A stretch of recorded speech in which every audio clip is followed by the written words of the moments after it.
لیکن یہاں جو ہے معاملہ صوم، اس سے پہلے مکی دور میں صوم کا کہیں کوئی تذکرہ ہی نہیں، نہ عربوں میں اس کا رواج تھا۔ یہ لفظ بھی عربی زبان میں تھا گھوڑوں کے لیے، گھوڑے روزہ رکھتے تھے۔ رکھتے کیا تھے بیچارے؟ انہیں رکھوایا جاتا تھا، کیونکہ عربوں کا جو معاملہ تھا وہ لوٹ مار، غارت گری، اور اس کے لیے انہیں چاہیے تیز رفتار سواری، جاؤ حملہ کرو، لوٹو مارو اور بھاگو۔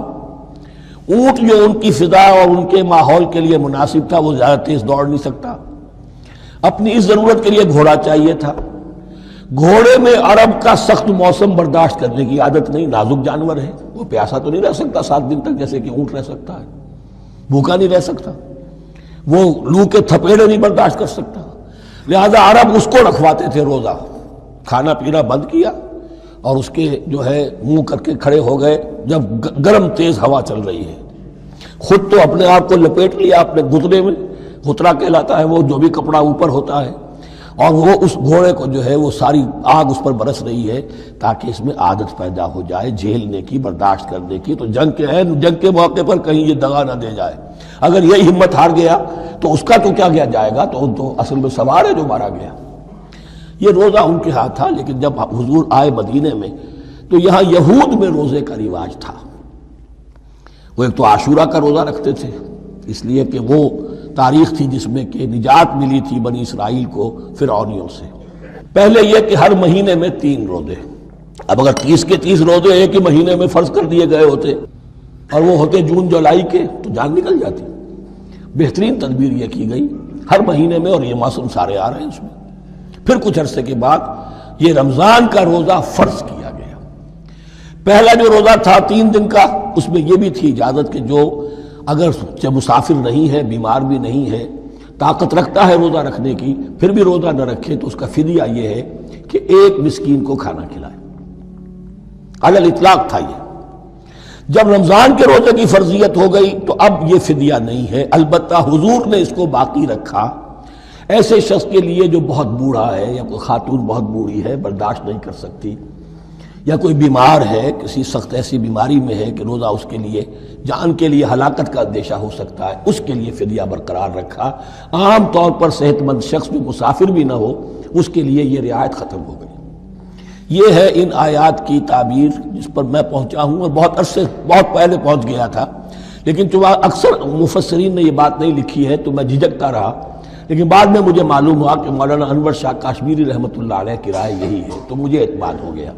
اور پھر مجھے اس کا ذکر جو ہے یہ تفسیر کبیر میں امام راضی کے ہاں بھی مل گیا کہ متقدمین کے ہاں یہ رائے موجود تھی کہ پہلی 2 آیتیں جو ہیں اس روزے سے متعلق یہ رمضان کے روزے سے متعلق نہیں ہیں، بلکہ وہ 3 ہر مہینے کی 13، 14 اور 15 ایام 20 کے روزے حضور نے بعد بھی رکھے ہیں نفلاً، لیکن شروع میں یہ 3 روزے رکھنے کا حکم دیا گیا تھا۔ پہلی 2 آیتیں اس 6 آیتوں پر مشتمل رکوع، اور یہ ایک عجیب مقام ہے۔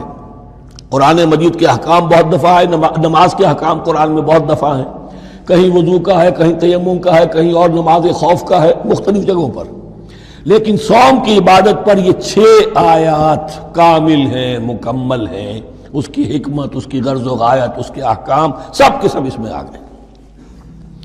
اب پہلی 2 آیتیں کون سی ہیں؟ یا ایھا الذین آمنوا کتب علیکم الصیام کما کتب علی الذین من قبلکم لعلکم تتقون، اے ایمان والو تم پر بھی فرض کیا گیا روزہ رکھنا جیسے کہ فرض کیا گیا تھا تم سے پہلوں پر، تاکہ تمہارے اندر تقوی پیدا ہو جائے۔ وہ جنگ کے لیے کرواتے تھے گھوڑوں کو تیار، تمہیں تقوی کے لیے اپنے آپ کو تیار کرنا ہے، بھوک کو قابو میں رکھ سکو، شہوت کو قابو میں رکھ سکو، پیاس کو برداشت کر سکو۔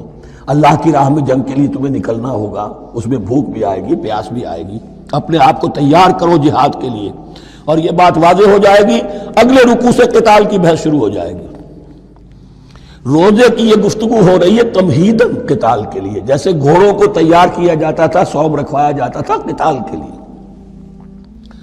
ایام معدودات، گنتی کے چند دن ہیں، یہ گویا کہ ثبوت ہے اس کا کہ یہ 2-3 دن سے زیادہ، معدود جو ہے وہ عربی زبان میں 9 سے زیادہ نہیں ہو سکتا۔ معدودہ جب آئے گا، ایام معدودات، یہ جمع جو ہے جمع قلت کہلاتی ہے۔ معدودات، معدودہ بڑی سے بڑی رقم ہو سکتی ہے، لیکن معدودات جمع قلت ہے۔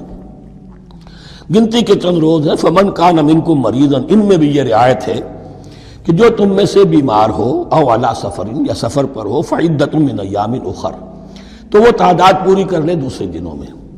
وعلی الذین یطیقونہ، اور جو اس کی طاقت رکھتے ہوں، فدیۃ طعام مسکین، وہ فدیہ دیں ایک مسکین کا کھانا کھلانا. ان آیات کی تفسیر میں جیسا کہ میں نے عرض کیا مفسرین کے بہت سے اقوال ہیں، اب میں اس کی بحث میں نہیں جا سکتا.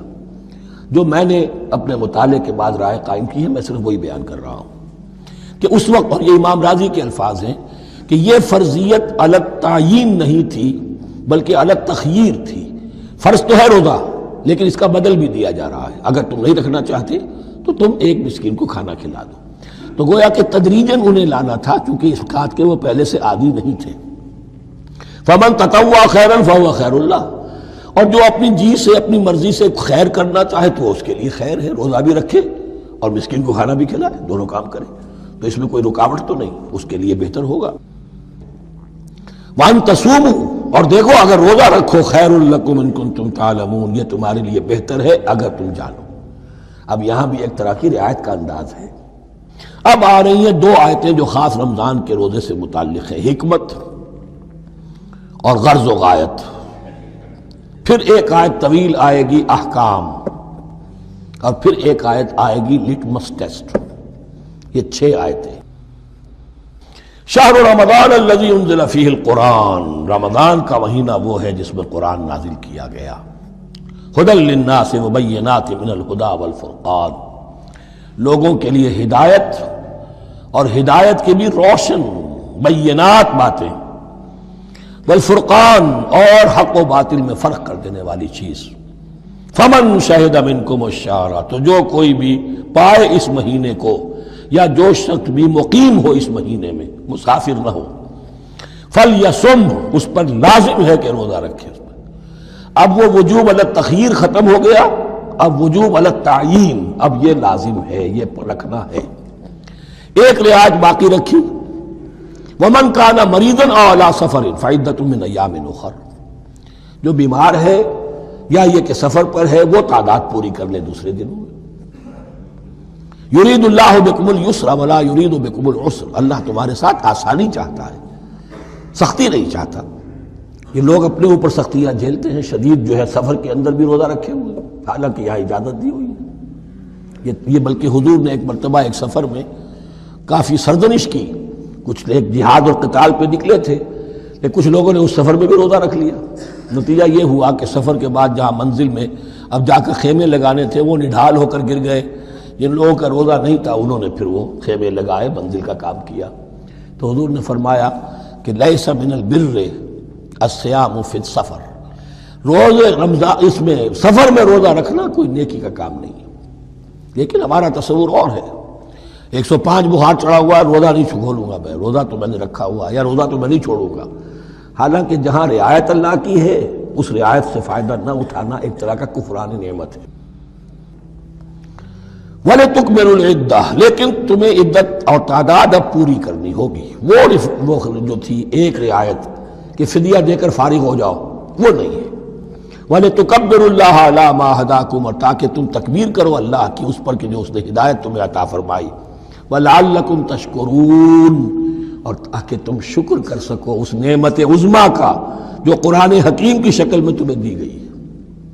اس موضوع پر میرا کتابچہ عظمت صوم اور عظمت صیام و قیام قرآن، اس میں یہ سارے مضامین تفصیل سے آئے ہیں. کیا حکمت ہے، کیا غرض و غایت ہے، کیا مقصد ہے، اور آخری منزل کیا ہے. وَإِذَا سَأَلَكَ عِبَادِي عَنِّي فَإِنِّي قَرِيبٌ.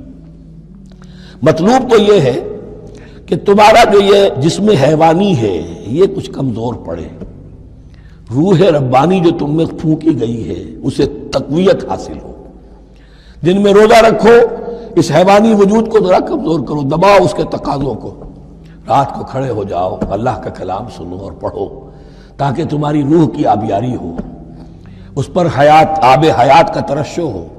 نتیجہ کیا نکلے گا؟ تمہارے اپنے اندر سے ایک پیاس ابھرے گی. وَإِذَا سَأَلَكَ عِبَادِي عَنِّي فَإِنِّي قَرِيبٌ، تقرب الی اللہ کا جذبہ پیدا ہوگا.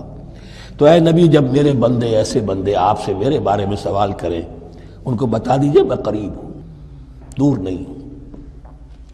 یہ حقوق انسانی کا میرے نزدیک دنیا میں سب سے بڑا میگنا کارٹا ہے۔